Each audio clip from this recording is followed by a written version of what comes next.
саламатсыңарбы балдар? Кутмандуу күнүңөр менен. Бүгүнкү көркөм өнөр сабагынын темасы чөп кат. Бүгүнкү сабакта чөп кат же закладка жасоону үйрөнүү менен ой жүгүртүү, кызыгуу өсөт. Эмгекке жана тазалыкка тарбияланабыз.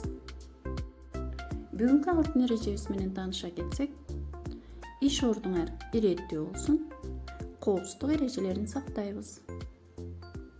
Кайчы, клей, аппликация, простой карандаш бардыгын даярдап, закладка жасоого киришебиз.